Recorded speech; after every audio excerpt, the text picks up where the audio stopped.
નમસ્તે વિદ્યાર્થી મિત્રો, એક્સલન્ટ એજ્યુકેશન ચેનલ પર સ્વાગત છે। ધોરણ 7 વિષય વિજ્ઞાન પાઠ 9 ગતિ અને સમય, તેમાં આજે આપણે અભ્યાસ કરીશું રેતઘડી બનાવવી। તો ચાલો વિડીયો નિહાળીશું કે રેતઘડી કેવી રીતે બનાવવી। રેતઘડીના મોડેલ માટે આપણી પાસે સાધનો છે। સાધનોની યાદીમાં સૌ પ્રથમ લઈશું પૂઠામાંથી કાપેલા બે ગોળ વર્તુળ, પછી તેના પછી લઈશું સ્ટેન્ડ માટે 3 લાકડીઓ કલર કરેલી,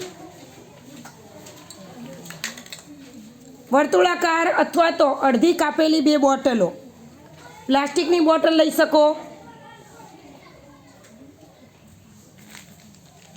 તેના પછી અહીંયા આપણે રેતી ગાળેલી લેવાની છે, એકદમ ઝીણી રેતી ગાળી નાખવાની।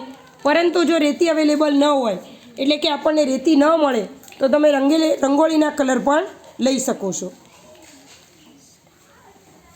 ચોંટાડવા માટે સેલર ટેપ, આ ઉપરાંત બંને જે બોટલો આપણી કાપી હતી તે બોટલોના 2 ઢાંકણા એટલે કે 2 બૂચ, આ જે 2 બૂચ છે એને પહેલાંથી જ આપણે ચોંટાડીને રાખેલા છે, અને પછી અંદર આપણે પહેલાંથી કાણું પાડેલું છે।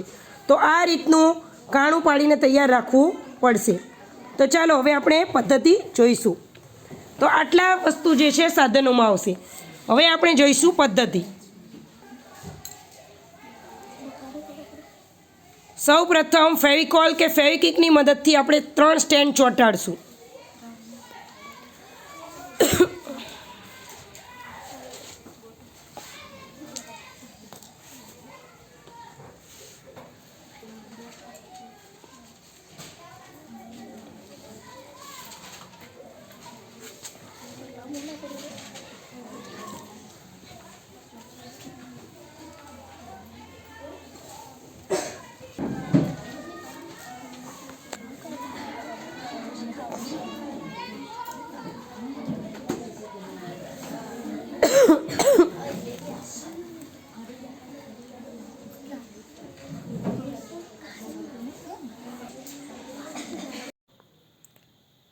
તો જુઓ 3 સ્ટેન્ડ ગોઠવી લીધા છે। હવે અડધી જે કાપેલી 2 બોટલો હતી તેમાંથી એક બોટલને ચોંટાડી અને તેની ઉપર આપણે બંને બૂચ લગાવી કાણાવાળા બૂચ ફિટ કરીશું અને બીજી બોટલ પણ તેની પર ચોંટાડી દઈશું, એટલે કે ચિપકાવી દઈશું। તો અડધી બોટલનો ભાગ એની ઉપર બૂચ, બંને કાણાવાળા બૂચ, અને એની ઉપર આપણે અડધી બોટલ ચિપકાવી। હવે રંગોળીના રંગ વડે આપણે અંદર નાખીશું। તો એક સ્ટોપવોચ લઈશું અને સ્ટોપવોચ સાઈડમાં રાખી અને રંગોળીના જે કલર છે એ ધીમે ધીમે અંદર બોટલમાં નાખતા જઈશું। 1 મિનિટ સુધી આપણે રંગોળીના કલર અંદર નાખીશું, એટલે આપણી જે રેતઘડી તૈયાર થશે એ 1 મિનિટ માટેની રેતઘડી તૈયાર થશે। સાથે સાથે સ્ટોપવોચમાં પણ જોતું રહેવાનું છે કે 1 મિનિટથી વધારે આપણે રેતીના કલર અથવા તો રેતી કે રંગોળીના કલર ન નાખે। રંગોળીનો કલર નાખી દીધો છે 1 મિનિટ માટે અને ઉપરથી ફિટ કરી દીધું છે, તો આપણી રેતઘડી તૈયાર છે। હવે આપણે રેતઘડીનો ટાઈમ સેટ કરેલો છે, તો આપણે તેને ચેક કરીશું। આને ઊંધું કરશું અને અહીંયા ઘડિયાળમાં ચેક કરીશું।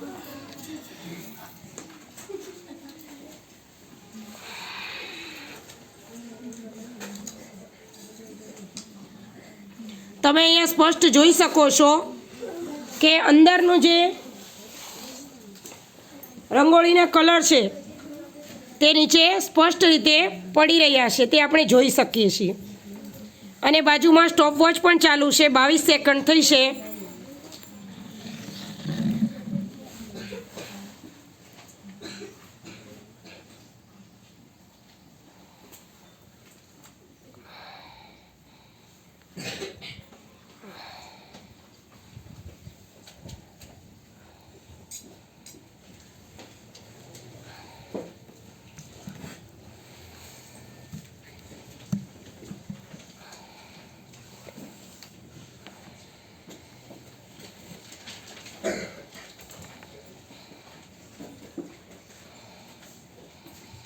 આપણે 1 મિનિટની રેતઘડી તૈયાર કરેલી છે, તો આપણે જાતે રેતઘડી તૈયાર કરી છે। ફરીથી પણ એને માપવું હોય તો તમે આ રીતે રેતઘડી તૈયાર કરી અને ફરીથી એનું માપન કરી શકો છો।